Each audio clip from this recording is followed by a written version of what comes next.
no pun intended, but as a society, we don't consider that we could be playing a part. We don't consider that as a collective whole, we can be contributing to some crimes taking place, right? Wouldn't you agree? I don't think that's what people jump to first. They consider, oh, well, us as a society, we've caused that. It's usually on the back burner. But this show highlights just that, and it does it brilliantly. Mm-hmm. So episode 2 takes us on a ride with the police officers through the school. Luke, played by Ashley Walters, and Misha, played by Faye Marseille, as they do research at Jamie's school to try and gain more information about Jamie's motive and the murder weapon. Mm-hmm. Right? So we watch them kind of navigate this school, and the school I could have chosen as another. We didn't have time. The school could have been a fourth. Sure.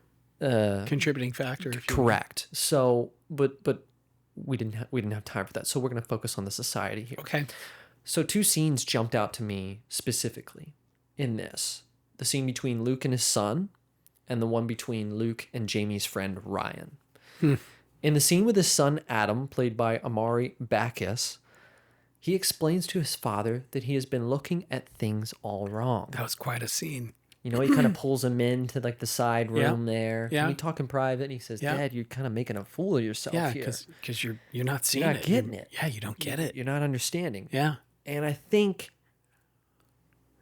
as we get older, it becomes harder to understand the younger generation. We're not in it anymore. Right. The language that they're using, what they're, it becomes harder to decipher. Yeah. And so they're grown adults, these 2 cops. And so they're seeing it, I don't want to say very black and white. But they're seeing it through their eyes. Through their eyes, correct. At their current age. Exactly. And to them it seems, oh, Katie and Jamie were friends. Right, because look, they were texting. They weren't texting. They were commenting each other's posts. That's it. They were commenting on each other's posts, not texting. Right. Yeah. And so it takes his son bringing him into the room and saying, you don't they know weren't how friends to read at all. this. Yeah. You're reading this all wrong. He says to him that the kids communicate using emojis to represent different things and basically speaking in sort of code, if you will. And that Katie has essentially been making fun of Jamie and calling him an incel. Yeah. Which, if you don't know, incel stands for involuntary celibate. So Luke is so taken back by what his son is saying, questioning, like, why are kids even talking about this stuff? Who's worried about sex at 13? An incel at 13. Yeah. You'd be surprised, Luke. You'd be surprised. A lot of people talking about sex at 13. I can promise you that. His son goes on to explain to him this 80-20 rule that, you know, 80% of women are attracted to only 20% of men. This leaves out 80% of men to potentially become incels. And as we know, spreads to Jamie, feel ugly, feel rejected, and discarded by society. So this, we can see how our actions as a society have led to someone feeling this way.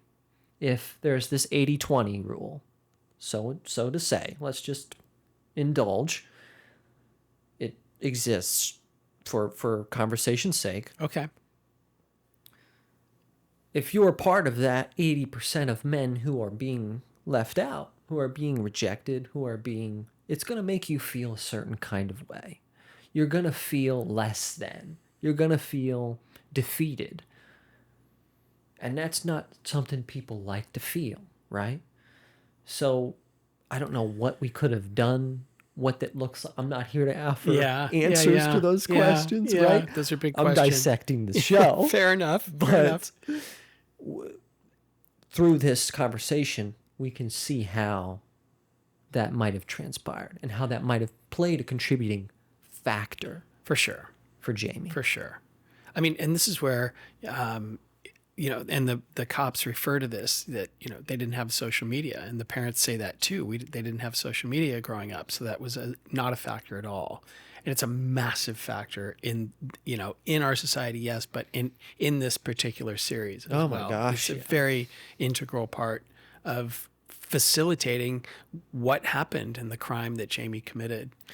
Absolutely, because before you could only engage in this kind of behavior at school. Yeah. You saw the kids Yeah. at school for Yeah. 8 hours. And that's the briefly only in time you hall. communicated with them, unless you got 100%. on the phone Right. and talked to them. Right. You went home and that was it. And then you Right. came back tomorrow. Right. And phone was one-on-one. Now, It as wasn't you're like, walking you know, out of the school, you're already pulling up the Twitter, as the episode 2 Instagrams. showed so well. 100%. Yeah.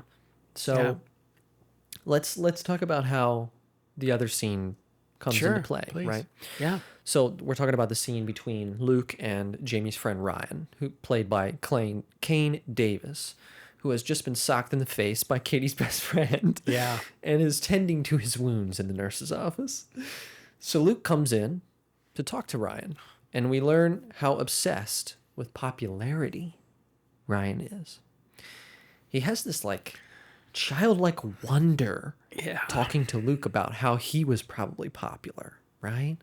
In his grade school days. Yeah. He's kind of looking at him. He's Exactly. He's like, "Oh, you're one of like the 20%. Right. You know, you I bet you were popular. I bet you got, the girls." And you could feel the ire coming from that kid. Yeah.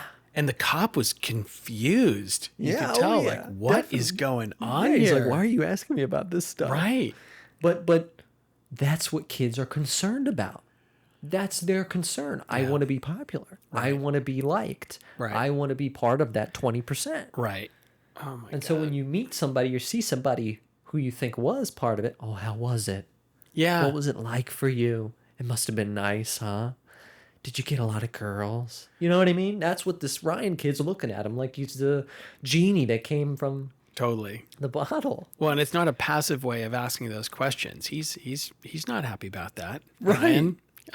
Right. There's a lot of jealousy and insecurity and all kinds of things that are loaded up in those questions. Absolutely. Oof. Yeah. Again, society has created this hierarchy of value where the cool and popular kids are reaping all the benefits and everyone else is fighting for the scraps. Mm-hmm. The same is true for adults, isn't it? It's not just a kid problem. I mean, if you're popular as an adult, what are you? Famous. You're a celebrity. You amass wealth and affords you the comfort of maybe an easier life. Maybe you don't have to More deal comfortable with life. Yeah. more comfortable. You don't have to deal with what some other people have to deal with. Yeah. Let's say Yeah. not always. Yeah. but most of the time, it's pretty privilege, Yeah. right? If you're attractive in today's society, let's be frank here. It helps. As has been the case for decades, centuries maybe. Probably centuries. Doors more easily open. Doors have been WD-40'd a little bit. It's a little bit of a swing there. You don't have to Right. run into it as hard. So that's still going on now. And that's a societal problem. That's not an individual issue. That's not a state by state issue. That is as a society as a whole. We value being attracted. We value having money. We value having it all together. And so when you don't have that, it makes you feel not great. Yeah. What do I say? I mean, yes, I understand what you're saying, and yes, there's a lot in that that's accurate. I think this is where you could say a lack of a foundation for a young person really shows up if they don't have that inherent sense of self-esteem or self-worth or value, and the lines of communication aren't open enough with the parents or with whatever parental forces are around, then a particular perception can go down a rabbit hole or in a particular direction that is incredibly destructive. Yeah.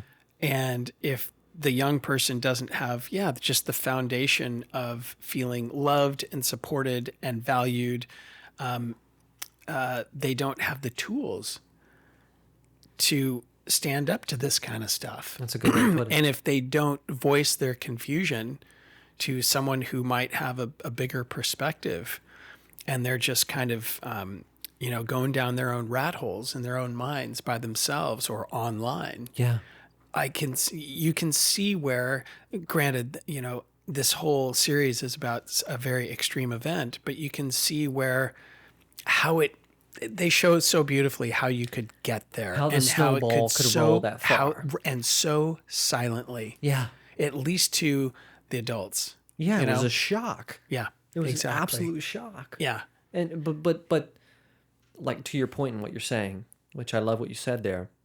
This show does such a good job of giving us a intimate look into how that might have occurred. yeah. What might have taken place, because not everyone's going to fall victim to that, right? Not everyone's going to find themselves in this situation is That's going right. to make the decisions that Jamie did. That's right.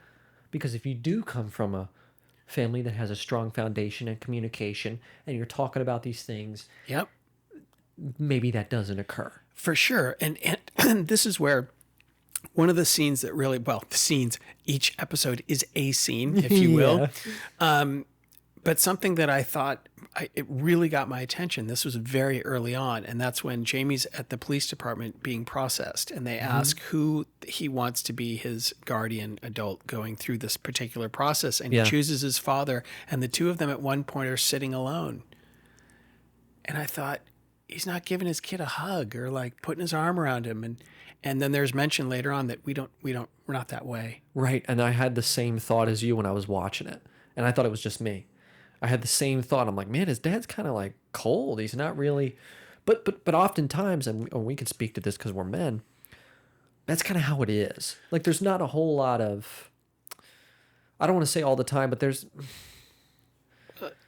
less affection between men because I don't know, toxic masculinity. There can be, but it can be cultural because like this is England, where like my dad grew up Italian. Italians are very all over each other. Okay. They'll hug each other, and sure, that's not I'm not saying all over each other like in a sexual way, but I'm just saying they're more demonstrative. Yeah, if you will. Like my mom was born in the States, but of Irish heritage, and they were very.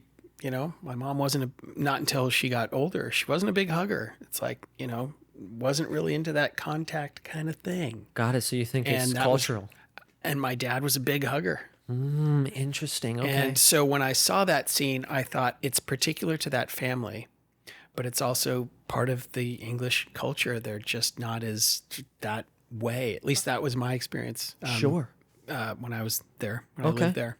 That makes sense. That gives some light to it. So I'm glad you shared that. And at the same time, that father was very loving. Of course, yeah, just in different ways than what we're used to or what we expect. Exactly. Yeah. But I just thought that was really beautiful not beautiful. I thought that was very indicative.